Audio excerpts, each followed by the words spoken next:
तो बच्चों आज हम लोग जो शुरू करने वाले हैं वो शुरू करेंगे डिफरेंशिएशन।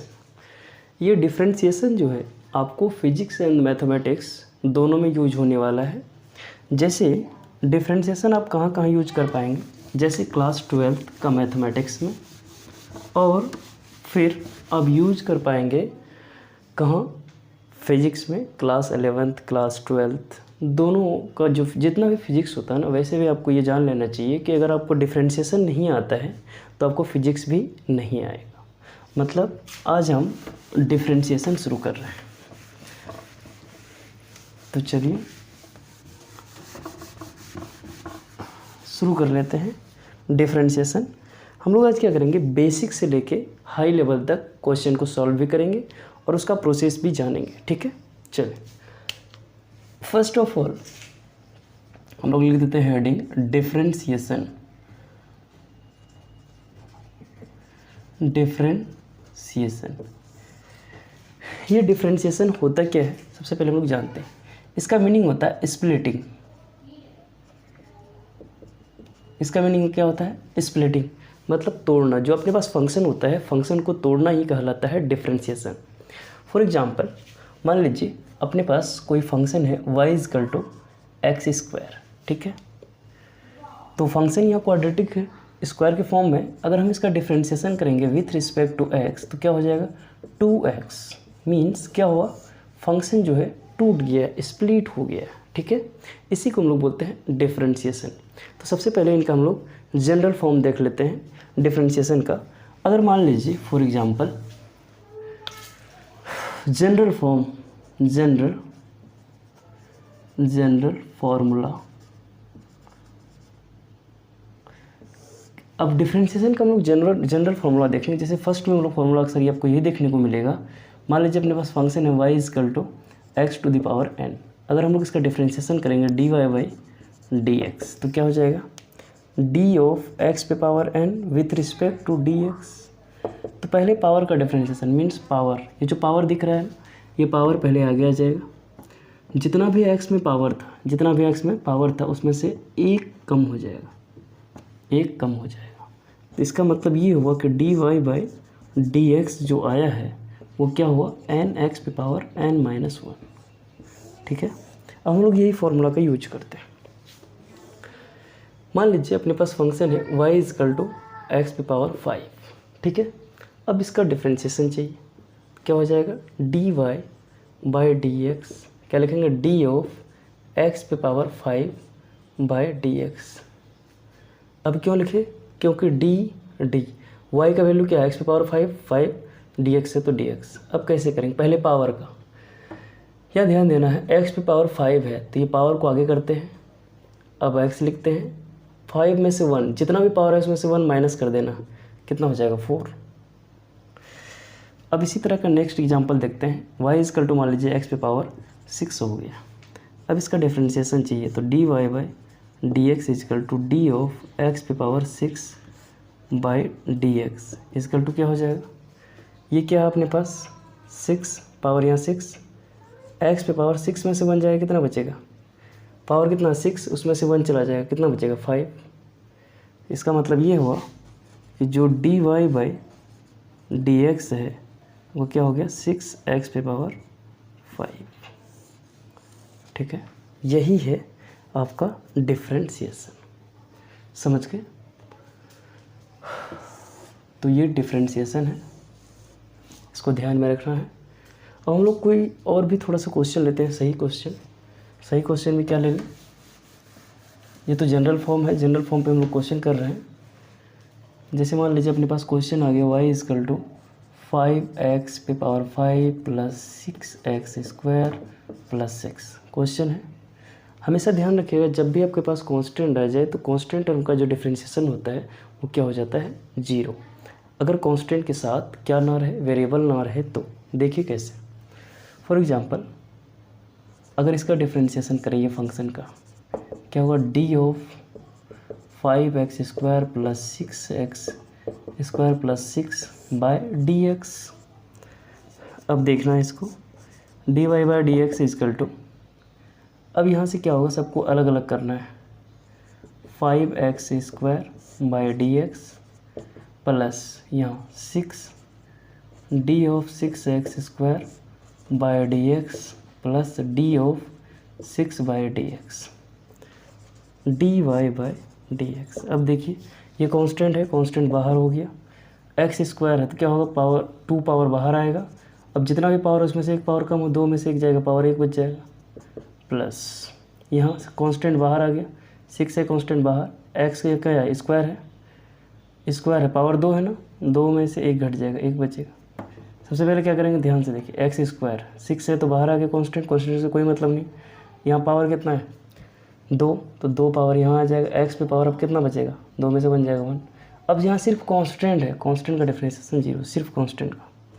तो अब जो आ गया है dy by dx equal to आया है 5 × 2 10x plus 6 × 2 12x, 10x plus 12x कितना हो जाएगा, 22x हो गया डिफरेंशिएशन।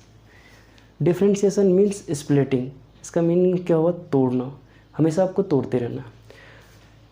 जैसे कुछ ट्रायगोनोमेट्रिक फंक्शन का हम लोग डिफरेंशिएशन देख लेते हैं, कुछ इंपॉर्टेंट फार्मूला भी है ट्रायगोनोमेट्रिक फंक्शन का, इसको अरेंज करते हैं। ये मीनिंग आप समझ गए होंगे कैसे डिफरेंशिएट करना है। अब हम आपको कुछ शॉर्ट दिखाते हैं डिफरेंशिएशन कैसे करना है। जैसे मान लीजिए कि अपने पास क्वेश्चन आ गया y = x पे पावर 7 है, क्या करेंगे, सीधा dy बाई dx, कुछ नहीं करना, अगर डायरेक्ट लिखना है 7 पावर कर देंगे, x जितना भी पावर है उसमें से 1 घटा देना, 1 7 में से बन गया 6, हो गया डिफरेंशिएशन कंप्लीट। 2 मान लीजिए y = x पे पावर 4 है, कैसे करेंगे डिफरेंशिएशन, dy बाई dx = क्या करेंगे 4x, ये पावर यहाँ 4 मल्टीप्लाई हो गया, ये 4 यहाँ जाता है मल्टीप्लाई हो गया, यहाँ आ गया x, तो x जितना भी पावर है 4 है पावर, 4 में से 1 चला जाएगा, कितना बचेगा 3, हो गया डिफरेंशिएशन। क्वेश्चन नंबर 3, y = मान लीजिए x पे पावर 9 है, कैसे करेंगे, dy बाई dx, ये कहाँ जाएगा, यहाँ पावर 9, x 9 में से बन गया 8, ख़त्म। क्वेश्चन नंबर 4, मान लीजिए x पे पावर कितना है 10, dy बाई dx = 10 कहाँ जाएगी, यहाँ 10, x पे पावर 9, कैसे होगा, ये 10 यहाँ आ जाएगा, x पे पावर 10 में से बन गया 9, ख़त्म।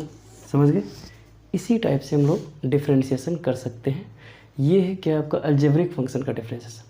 हम लोग क्या देखेंगे अब, ट्रायगोनोमेट्रिक फंक्शन का डिफरेंशिएशन। इसको कैसे देखना है, अब देखिए, ट्रायगोनोमेट्रिक फंक्शन का डिफरेंशिएशन अगर देखना है तो इनके लिए क्या करें हम लोग, देखिए सबसे पहले ट्रायगोनोमेट्रिक फंक्शन का हम लोग फॉर्मूला देखते हैं।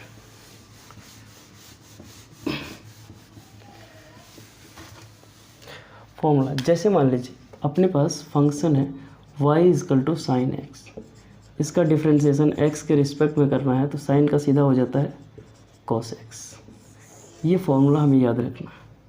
मान लीजिए y = है cos x, cos x है, आपको कह दिया कि cos x का डिफरेंशिएशन बताइए, तो सीधा हो जाएगा माइनस में sin x, ठीक है, ये डब्बा बना दीजिए, cos x का सीधा माइनस sin x। मान लीजिए आपके पास फंक्शन है y = 10x, इसका डिफरेंशिएशन क्या हो जाएगा, dy बाई dx हो जाएगा सीधा sec² x। मान लीजिए आपके पास फंक्शन है y = cot x, इसका डिफरेंशिएशन क्या हो जाएगा, माइनस cosec² x, ठीक है।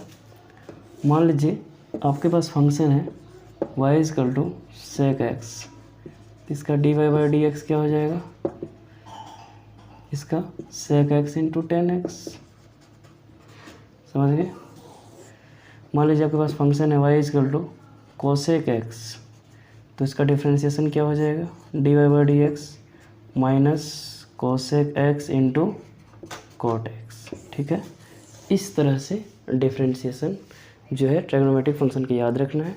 अगर इनको आप याद रखेंगे इसका फ़ायदा क्या होगा, सबसे पहले आप इसको क्या कर लीजिए, लिख लीजिए, नोट कर लीजिए, इसको पहले लिख लीजिए आप नोट कॉपी में। अब देखिए इसका फ़ायदा क्या है, अब इसको इरेज करते हैं, हम आपको इसका फ़ायदा दिखाते हैं। चलिए, इसका फ़ायदा ये है कि अगर ये फॉर्मूला आपको याद है, पता है, तो सबसे पहले मान लीजिए हम एक क्वेश्चन लिए हैं, इसको चेन रूल से बनाने वाले हैं। y equal to tan of sine, फिर ले लिए हम लोग tan ले लिए, साइन ले लिए, cos x। ठीक है, मान लीजिए ये है अपने पास क्वेश्चन, ये tan का एंगल है और ये cos का एंगल। सबसे पहले dy/dx। अब क्या करेंगे, बाहर से देखना। पहले क्या है tan, tan का क्या होता है sec स्क्वायर, अंदर में जितना है सेम टू सेम रहने दीजिए, साइन और cos x। ठीक है, फिर इनटू साइन का क्या होगा cos, फिर साइन के अंदर में जो है रहने दीजिए, साइन के अंदर में है cos। पहले tan का किए, ये आ गया, ये tan का है, फिर साइन का डिफ्रेंशिएशन, ये आ गया, साइन के अंदर में जो था रख दिया। अब फिर cos का करेंगे, cos का क्या होता है माइनस साइन x, फिर इसके अंदर में क्या है x का कुछ नहीं तो 1। अब देखिए तो डिफ्रेंशिएशन क्या आया, ये कैसे तुरंत से लिखे, ये फार्मूला से लिखे। अभी तुरंत हम लोग फार्मूला लिखे तो y बराबर अगर tan x रहेगा तो डिफ्रेंशिएशन क्या आएगा इसका sec स्क्वायर x। देखिए 10 के बदले sec स्क्वायर x, ये वही फार्मूला है। अगर फार्मूला पता रहेगा तो तुरंत से आपको डिफ्रेंशिएशन पता चल जाएगा। तो dy/dx क्या हो गया आपका, छोटा वाले को पहले लिखिए माइनस के साथ, माइनस साइन x इंटू, ये तो अलग फंक्शन है, फिर उसके बाद cos x, फिर into sec square sine cos x। समझ गए, ये है डिफ्रेंशिएशन। ठीक है, ये डिफ्रेंशिएशन है। अब इनको आराम से सीख सकते हैं, प्रैक्टिस करने के बाद आपको आराम से आ जाएगा। ठीक है, धन्यवाद।